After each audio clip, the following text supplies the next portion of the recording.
guys, here's the face behind She's Unbreakable. That's right, she's back. I told y'all this year I was coming back, and not only was I coming back, I was gonna come back better. Get down. My bad, y'all. Stood up. But I told y'all I was coming back, and I was coming back bigger and better this year. I want to try to pull out as much content as I can this year. I want to get more consistent with posting on my YouTube. So y'all got to comment down below to tell me more of what y'all would like to see. This video is gonna be like full transparency. I'm gonna let y'all in on some stuff about me, get to know me a little more personally to understand why I wanted to create this channel, get to know me personally as the person, my personality, my heart. Truly, if you can see my heart if you could see my heart from the inside out, like, I am one of the most lovable, caring, kind-hearted people. But yeah, I'm going to answer some questions that I've seen. I'm just going to answer some questions that I've seen. I'm going to let y'all in on a little bit about me. Like I said, I'm going to tell y'all more of why I created this channel. So excuse me if my video is a little bit everywhere, if this is just me being real and transparent with you all.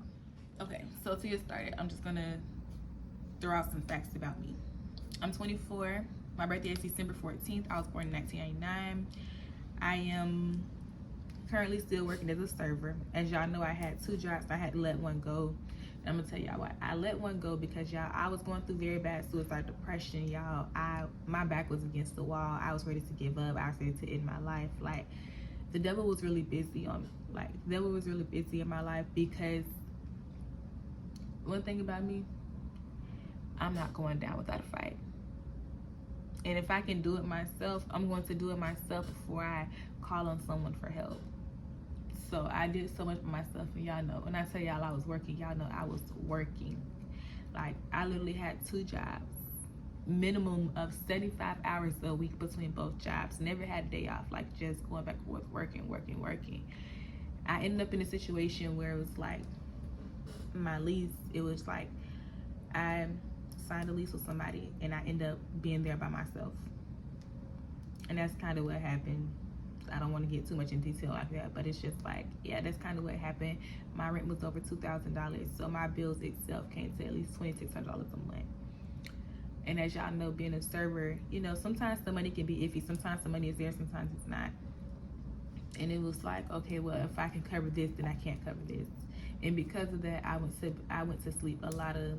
And because of that, I went through a lot of sleepless nights and a lot of hungry days, because it's like days where I would work so much where I didn't eat, or like I said, I got enough to pay this and I don't have enough to pay that.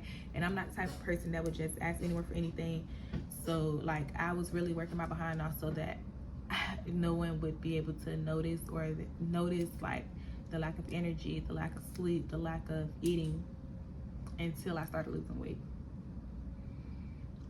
Like, y'all, there was a time where when I first went through depression, I became a 00. Like, I went from a medium to a 00. But then as time went on and I stepped out of depression, I went up. Like, my weight size went up, my weight gain went up, and I was no longer a 00. I was at least in a medium. And then, you know, as I continued to get happier, I stepped to a large. Yeah, still to this day right now, because I was going through that depression, because I wasn't eating and stuff like that. Like, there were days where I would eat once a day or not eat at all.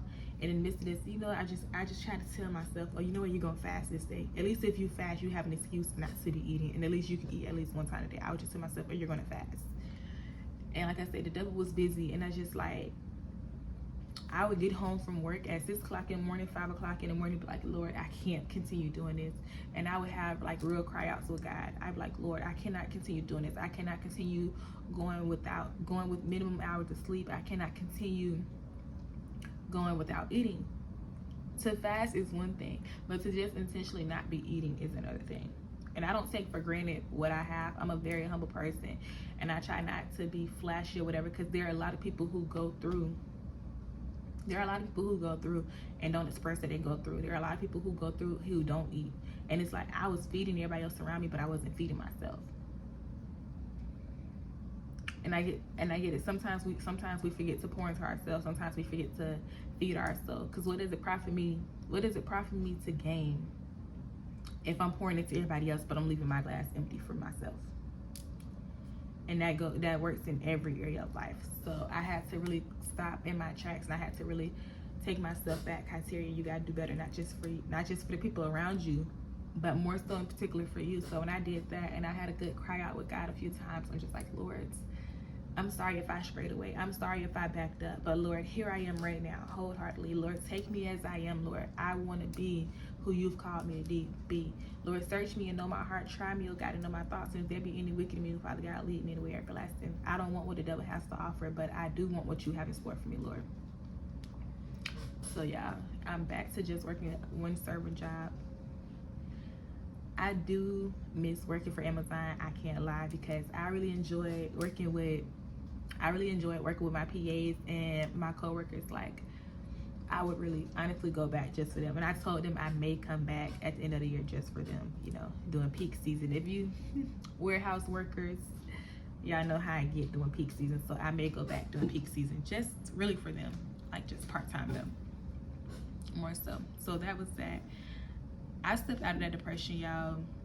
It was really tough. It was really hard. And let me tell you, I had some of the craziest thoughts. And I would quote to myself daily 2 Corinthians 10:2-6. I would quote that to myself every single time. It's not worth it to take my own life. And as many times as I went through that, and as many times as I've had to sit down and recognize that for myself, Hyteria, you're better than this, you're not meant for this. I had to really see what God had in store for me.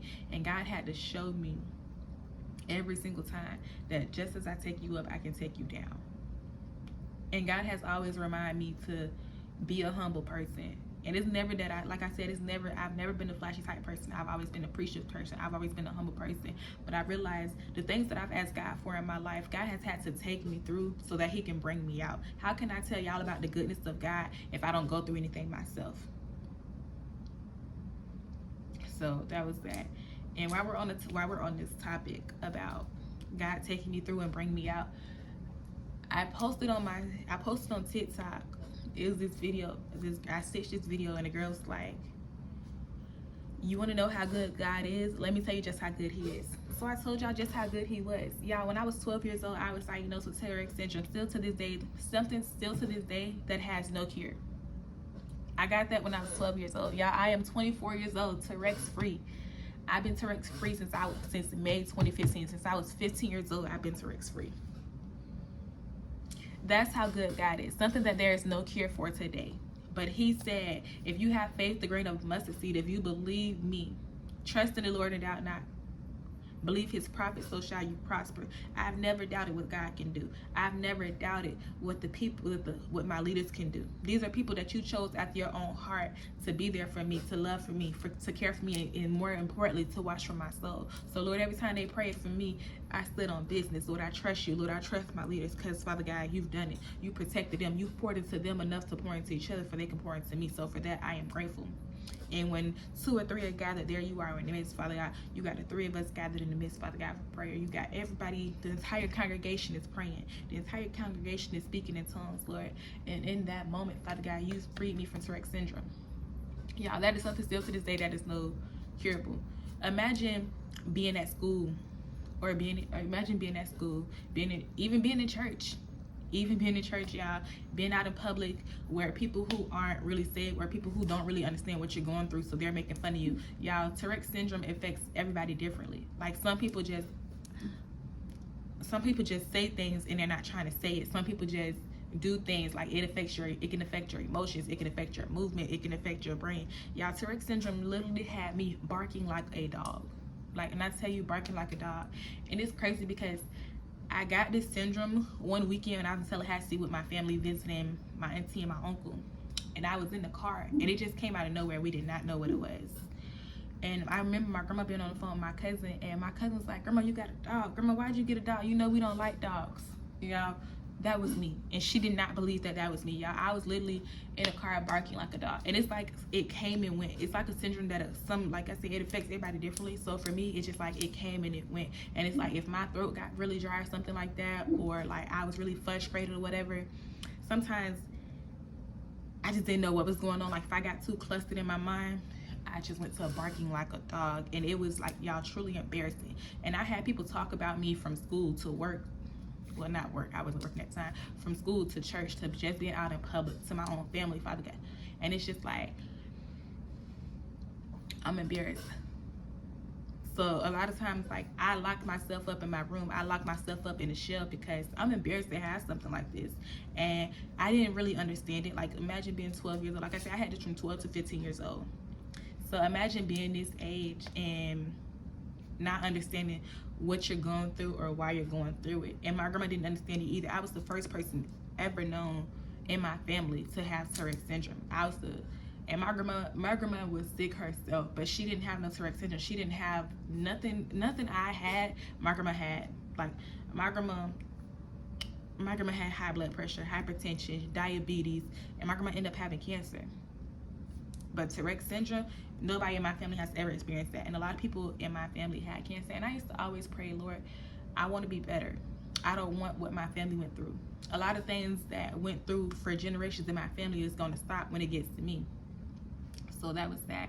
I'm just like, Lord, I want better. Lord, I want to do better. So, Lord, I don't want to be like this. And I was always the person, I've never been afraid to run to God and pray. No matter what I was going through, I can hit my knees and pray. I can always open up my Bible and I can talk to God because he hears me. He knows every heart. He searches the heart and he knows every thought. Like, I'm truly a person, like, I can tell you my word, and I can tell you why God does the things that he does, backing it up with scripture, because that's just me. So y'all, imagine depression, Tourette syndrome. And my Tourette syndrome was still going a little while after my grandma passed. My grandma passed November 2014. My Tourette syndrome, I've been Tourette free since May 2015. So imagine that, about 4 to 5 months after my grandma passed away, I'm in church literally barking like a dog. And had it not been for leaders to calm my spirit, and had it not been for my leaders to pour into me and to speak life to me, I would have never understood that God is showing me what he can do for me. God is taking me through so he can bring me out. How can God use me? How can I tell y'all my testimony if I never told y'all what he did for me? If he never took me through?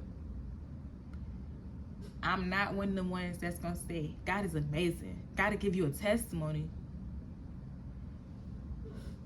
But I won't tell you the test that he took me through. I won't tell you the message that he took me to. My message into a miracle, my test into a testimony. I'm here for a reason. Great is God.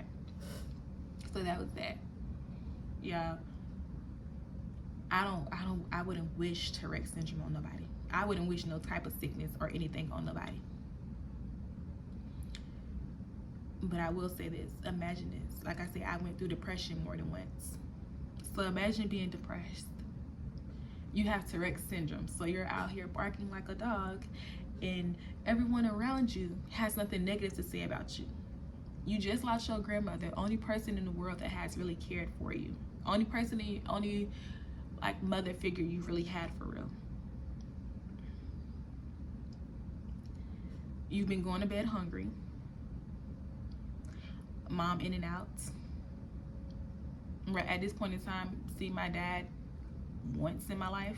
I had seen him once in 15 years. I had seen him once the first 15 years of my life. So imagine that. Hungry days, sleepless nights, and yeah, I almost dropped out of school. So yeah, just imagine depression at that time. Imagine depression at that time. Imagine the look when I had, how I would spend hours in the bathroom crying and praying, and no one knew. I would just be in the shower for a long time, hours, crying, praying. But imagine the aftershocks when I would wake up in the morning, and because like I said, I was in depression and I wanted to end my own life, I was scratching up my body in my sleep. Like, I had scars all on my neck, all on my chest, and like even on my shoulders and my back area when I would wake up in the morning, because I did not want to be here anymore. So imagine that. Imagine that, y'all.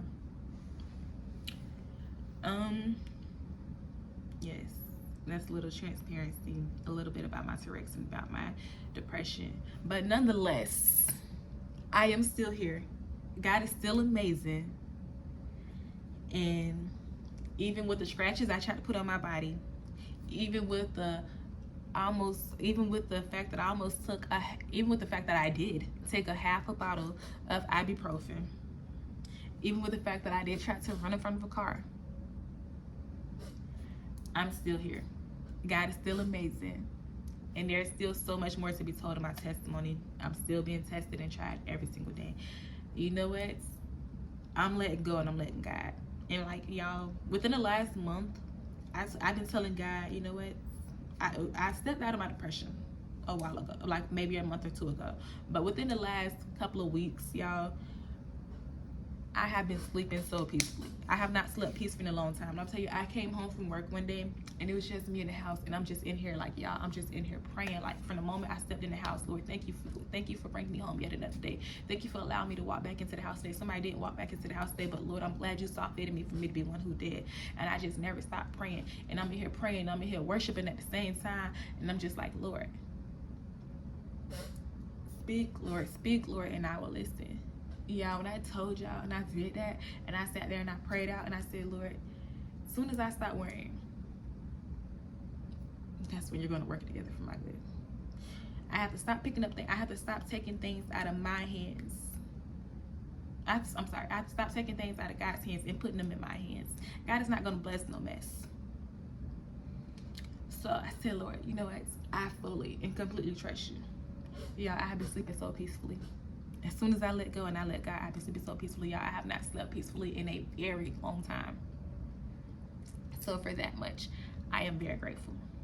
I am very thankful. I have a very humble heart, and I will continue to tell the world of his goodness, and I will continue to tell my testimony as it goes on, because baby, this is not the end. There is so much more to come. But what y'all see right now, by the time y'all see me at the end of this year, by the time y'all see me when I turn 25 this December, oh my gosh, that sounds so old, y'all. And by the time y'all see me when I turn 25 this year, I'm going to be better than I am now. I'm better than y'all. I'm better than I was before when I started this channel. But I'm better now. But by the time y'all see me then, I'm going to be in a better headspace, a better mind frame, a better situation. God is going to really work things together for my good. I've never known him not to. So that's a little transparency about that. A few more facts to get to know me is I have 3 other siblings. My mom originally had 5 kids. It is 4 of us left. I never got to meet my brother because he passed when he was 3 months. So my siblings literally went 1992, 93, 94, 95, and 99, and then the 94 one, that was my brother passed away when he was 3 months. So I never got to meet him. So I have 2 brothers and I have 1 sister. My dad, like I said, I don't really know my dad's side of the family. I really don't. Like, I've never met any of them in person. Well, I met my cousin, who I didn't know was my cousin. We were friends first, but we don't really talk. But I did meet a cousin or whatever. I mean, and it's crazy, is like I said, we were friends first. I still have a lot of love for her, even though we don't talk. Like, if we seen each other today, I wouldn't mind speaking. I still have love for her, because at the end of the day, we were friends. At the end of the day, we were friends first. We built a bond through friends first. Kind of sad that we found out we were family, because most of the time when I get too close to somebody, that's when they tend to drift away. But it's like, you know, neither here nor there. I'm still okay. I'm still here. But it's like, yeah, my dad originally had 4 kids, 2 before my mom, 2 with my mom. I am his only daughter, so I do have 2 other brothers on his side, but that I do not know. I've never met my grandma, my auntie, none of them in person. I talked to them on the phone. That's probably it for the most part.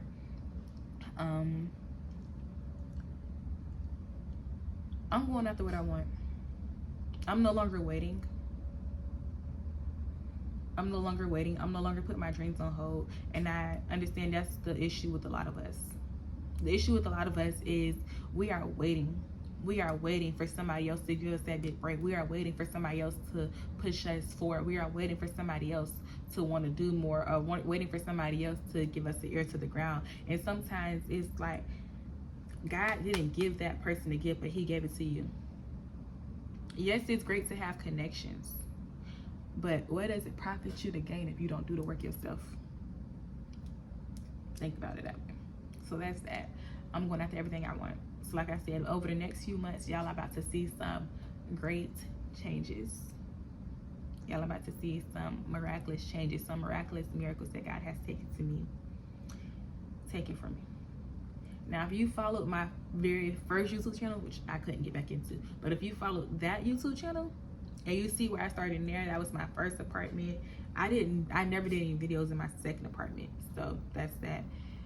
Then you see the videos where the apartment I just left from, that was my third apartment. But what I had in store was coming. Y'all ain't even finna be ready. So yeah, I'm putting some works behind my faith, because baby, faith without works is dead. What else?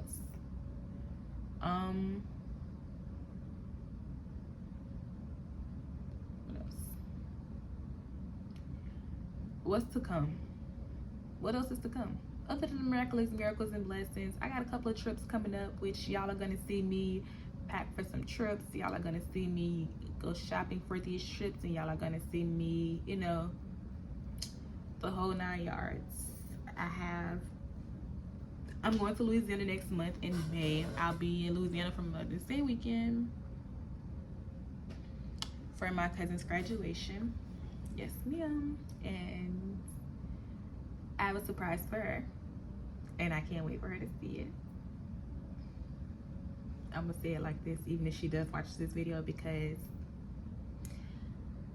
y'all never know what I have up my sleeves. So to my family, stay tuned. Yes, y'all, God has been amazing. There'll be so many more videos to come. There'll be pack with me for my trips. There will be come on my trips with me. There'll be so much in store. Y'all don't even know the half of what's coming. Like I say, y'all, I am 24 years old. I'm born right here in the heart of Tampa, Florida. I am still currently living in the area that I grew up in. Mind blowing. I've never lived in an apartment until I basically lived in a house like the first 20 years of my life. Yeah. So I never really knew what it felt like to live in an apartment till I turned 20, because I got my first apartment the week after I turned 20. I was approved the week after I turned 20. So yeah. Let's see. Last year I took my first plane ride. That's when I went to Louisiana last time. I went on my first cruise. Now I'm currently waiting on my passport so I can get it stamped. What else? I have so many videos coming with my sisters, with my friends. I have a lot of more videos. I'm going to be doing a lot of more story times with you all. I'm going to be giving you all an insight on who I am in my life. I'm going to go more in depth with my testimony. This video was more so just about y'all getting to know me a little bit more personal, because I post videos on my TikTok and I open up a little bit, and I post on my Instagram, but sometimes, you know, it's not for everyone to see. So I'm really just posting, you know, like my close friends and stuff like that, stuff that I'm not ready to share with the world just yet. So there's that. God has really been blessing me in the midst of everything though, y'all, and I am so incredibly grateful. I am so incredibly blessed, and y'all, I can't wait to share with you all everything. I am currently off today, so y'all may see a video today, tomorrow, and the next day, and I'm looking just like this. That's because I'm going to try to record as much content as I can today while I'm off work. So I hope you all, my goal for creating this channel is to bless somebody, is to inspire somebody, to tell somebody about my testimony, to help bring somebody through. I always wanted to be a motivational speaker. I want to bless somebody with the things that I do. I want to bless somebody with the works in my hands and with the words that I say, because God did it for me. Somebody was that light I needed them to be, and I want to be that light for somebody else. I want to inspire somebody to not give up. So I want to show everyday life. I want to be transparency. I want to be humble. I want to show y'all what it's like to, I didn't have it. I didn't just have it. I wasn't just born into it, but God took me through. God brought me out. God used me. God placed my feet on holy grounds. He picked me up. He shook me. He shook me. He's still doing it. I want to show y'all the real parts of me. I don't want to be just your average influencer. I'm going to be your favorite Christians, one of your favorite Christian sisters, one of your favorite Christian influencers is what I want to be. I want to be one who inspires you, one who shows you everyday life, one who you notice in every video. I'm going to show guys some type of appreciation, because without him, none of this would be possible. That was my goal for creating. That is my goal for creating this YouTube channel. It's to one day be able to go back and like, y'all, she came a long way. Y'all remember how she was when she started her channel when she was 21? She was 21. She took a break, came back when she was 23. And look at her now. She has came a long way. God has done some miracles in her life. I want y'all to be able to look back at my YouTube videos and say, God has really blessed my sister tremendously. God has blessed my Christian sister tremendously. That is my sister in Christ. She is doing big things. I aspire to be a light like she is. I aspire to be able to tell my testimony as boldly as she does. Yeah, this is only the beginning. I'm here. I'm here to stay. Stay tuned, because there's so much more in store for you all. Like I said, y'all will be seeing more videos, as many as possible, over the next few months, over the next few weeks in general. So until the next time, it's your girl Hateria, the face behind She's Unbreakable, signing off.